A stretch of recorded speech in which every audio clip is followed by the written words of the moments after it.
42 bank locker, 3.5 घंटे और करोड़ों के गहनों की लूट। आज कहानी उस बैंक लूट की जिसने पूरे उत्तर प्रदेश को हिलाकर रख दिया है। नमस्कार, मेरा नाम है धर्मेंद्र, आप देख रहे हैं नवभारत टाइम्स ऑनलाइन। तारीख 23 दिसंबर 2024, सुबह के लगभग 9 से 10 बजे के बीच का वक्त और जगह उत्तर प्रदेश की राजधानी लखनऊ का मटियारी इलाका। इसी इलाके में इंडियन ओवरसीज बैंक की एक ब्रांच है।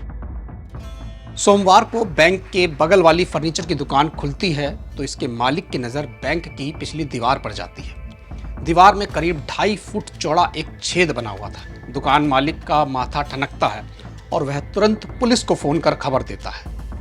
कुछ ही देर में पुलिस की गाड़ियां मौके पर पहुंचती हैं और पता चलता है कि बैंक में लूट हुई है। बैंक के अंदर से 42 लॉकर तोड़कर गहने लूटे गए हैं।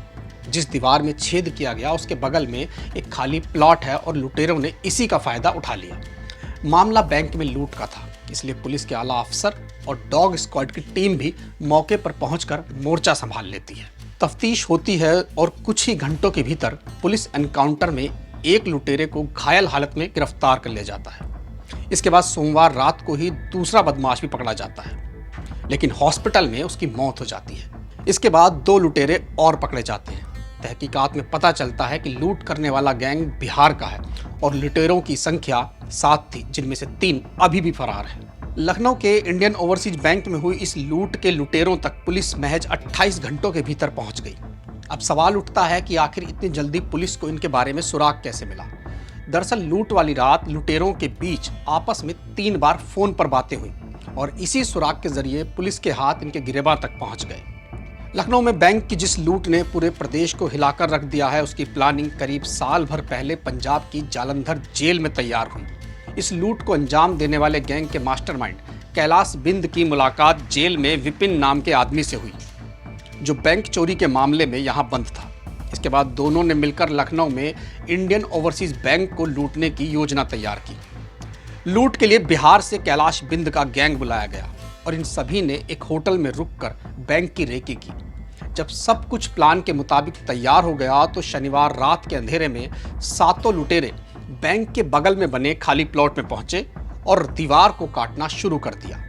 इसके बाद लुटेरों का यह गैंग 2 टीमों में बंट गया, जिनमें से एक टीम ने अंदर जाकर लॉकर तोड़े और दूसरी टीम ने बाहर रुककर निगरानी की। केस की तफ्तीश के दौरान पुलिस को सीसीटीवी कैमरे में बैंक के अंदर हेलमेट लगाए हुए एक लुटेरा फोन पर बात करते हुए दिखा। इसके बाद जब बैंक के बाहर की सीसीटीवी फुटेज खंगाली गई तो वहां भी एक लुटेरा फोन पर बात करते हुए नजर आया। इसके बाद पुलिस ने वारदात के वक्त मौके पर एक्टिव रहे मोबाइल नंबर की डिटेल निकाली।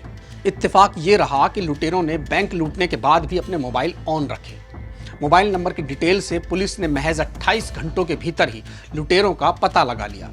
गिरफ्तार बदमाशों से पूछताछ में पता चला कि ये सभी मोटरसाइकिलों से मौका वारदात पर पहुंचे थे। बैंक से कुछ दूरी पर इन्होंने अपनी मोटरसाइकिलें खड़ी की और अपने अपने चेहरे को नकाब और हेलमेट से पहनकर छिपा लिया। जिन 2 लुटेरों के बीच फोन पर बातें हो रही थी वो एक दूसरे को लॉकर कटने का अपडेट दे रहे थे। पूछताछ में पता चला कि इस लूट को अंजाम देने के लिए बिहार का गैंग 17 दिसंबर को ही लखनऊ पहुंच गया था और इसके बाद 4 दिनों तक बैंक की रेकी की। गैंग में लॉकर काटने वाले एक्सपर्ट भी थे, इसलिए उन्होंने इलेक्ट्रिक कटर से महज कुछ ही घंटों के भीतर 42 लॉकर काट दिए। सभी के ठहरने का इंतजाम विपिन ने एक होटल में कराया था। पुलिस के मुताबिक इंडियन ओवरसीज बैंक की इस ब्रांच में कुल 90 लॉकर हैं, जिनमें से 70 के भीतर गहने और दूसरे कीमती सामान रखे हुए थे। लुटेरों ने केवल वो लॉकर काटे जो कम ऊंचाई पर थे, ताकि कम समय में ही वो ज़्यादा लूट कर सके। इस तरह महज 3.5 घंटों के भीतर लुटेरों ने करोड़ों के माल को लूट लिया। आज के लिए इतना ही। कल आपसे फिर मुलाकात होगी, तब तक के लिए नमस्कार।